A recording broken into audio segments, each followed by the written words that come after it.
ನಾನು KGF ಕ್ಷೇತ್ರದಲ್ಲಿ ಇರೋವರೆಗೂ KGF SP ಆಫೀಸ್ನ ಯಾವುದೇ ಹಂತಕ್ಕೆ ಹೋದರೂ ಕೂಡ ನಾವು ಬಿಡೋವಂಥ ಸಂದರ್ಭ ಬರಲ್ಲ. ಅಧಿಕೃತವಾಗಿರುವಂಥ ಯಾವುದೇ ವರದಿ ನಮಗೆ ಈವರೆಗೂ ಸರ್ಕಾರದಲ್ಲಿ ಇರಲಿಲ್ಲ. ಅಧಿಕೃತವಾಗಿರುವಂಥ ವರದಿ ಸರ್ಕಾರದ ಗಮನಕ್ಕೆ ಅಂತ ತಂದಾಗ ನನ್ನ ಗಮನಕ್ಕೆ ಬರದೆ ಯಾವುದೇ ಒಂದು ಕೆಲಸ ಅಂಥದ್ದು ನನ್ನ ಸರ್ಕಾರ ಮಾಡಲ್ಲ. ನಾನು ಕಾಂಗ್ರೆಸ್ ಶಾಸಕ ಇದ್ದೀನಿ. ನನ್ನ ಗಮನಕ್ಕೆ ತರದೆ ನನ್ನ ವಿಚಾರನ ನಮ್ಮ ಅಭಿಪ್ರಾಯನ ಅವ್ರ ಗಮನಕ್ಕೆ ತಗೊಳ್ದೆ ನನ್ನನ್ನು ವಿರೋಧ ಮಾಡಿ ಆ ಕೆಲಸ ಮಾಡುವಂಥ ಆಲೋಚನೆ ನನ್ನ ಸರ್ಕಾರಕ್ಕೆ ಇರಲ್ಲ.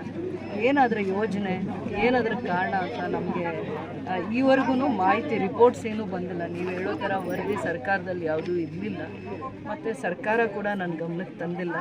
ಯಾವುದೇ ವಿಚಾರ ನಿರ್ಧಾರ ತಗೊಳ್ರೂ ಕೂಡ ಸ್ಥಳೀಯವಾಗಿ ಶಾಸಕರ ಗಮನಕ್ಕೆ ತರದೆ ಯಾವುದೂ ನಡೆದಿಲ್ಲ, ಮುಂದೆ ಕೂಡ ನಡೆಯಲ್ಲ.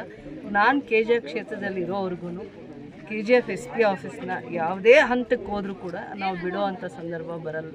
KGFಗೆ ಇನ್ನೂ SP ಆಫೀಸ್ ಅಲ್ಲ, ಬೇರೆ ಎಲ್ಲ ಆಫೀಸಸ್ ಬರೋ ಅಂಥ ಯೋಗ್ಯವಾಗಿರೋವಂಥ ದಿನಗಳು ಬಂದಿದೆ.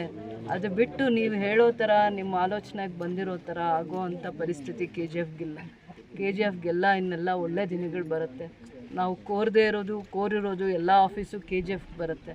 ಅದಾದಮೇಲೆ KGFಗೆ ಹಿಂಗೆ ಆಗುತ್ತೆ ಅನ್ನೋ ಊಹಾಪೋಹಗಳ ಬಗ್ಗೆ ನಾನು ಮಾತಾಡೋದಕ್ಕೆ ರೆಡಿ ಇಲ್ಲ. ನಮ್ಮ ಸರ್ಕಾರ, ನಾನಲ್ಲಿ ಸ್ಥಳೀಯವಾಗಿರೋ ಶಾಸಕರು ನನಗೇನು ಗೌರವ ಕೊಡಬೇಕು, ನನ್ನ ವಿಚಾರನ ಎಷ್ಟು ಪರಿಗಣನೆಗೆ ತಗೋಬೇಕು, ಮತ್ತು KGFಗೆ SP ಆಫೀಸ್ ಯಾಕೆ, ಅದಕ್ಕೆ ಏನು ಇಂಪಾರ್ಟೆನ್ಸ್ ಅಂತ ಅವರಿಗೆ ಅರ್ಥ ಮಾಡಿಸುವಂಥ ಶಕ್ತಿ ನನಗೇ ಇದೆ.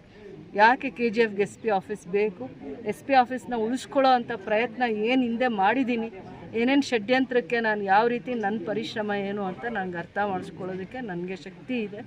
ನನ್ನ ಸರ್ಕಾರ ನನ್ನನ್ನು ವಿಶ್ವಾಸಕ್ಕೆ ತಗೊಳ್ಳದೆ ಏನೂ ಕೆಲಸ ಮಾಡಲ್ಲ. ನನ್ನ ಸರ್ಕಾರ ಇರೋದು, ನನಗೆ ವರದಿ ಬಂದಿಲ್ಲ, ನನ್ನ ಹತ್ರ ಯಾವುದೇ ಮಾಹಿತಿ ಅಧಿಕೃತವಾಗಿ ಚರ್ಚೆ ಆಗಿಲ್ಲ. ಅದಕ್ಕೆ ನಾನು ಇನ್ನೇನು ಹೇಳಿಕೆ ಹೇಳೋದಕ್ಕೂ ನಾನು ಮುಂದೆ ಬರಲ್ಲ.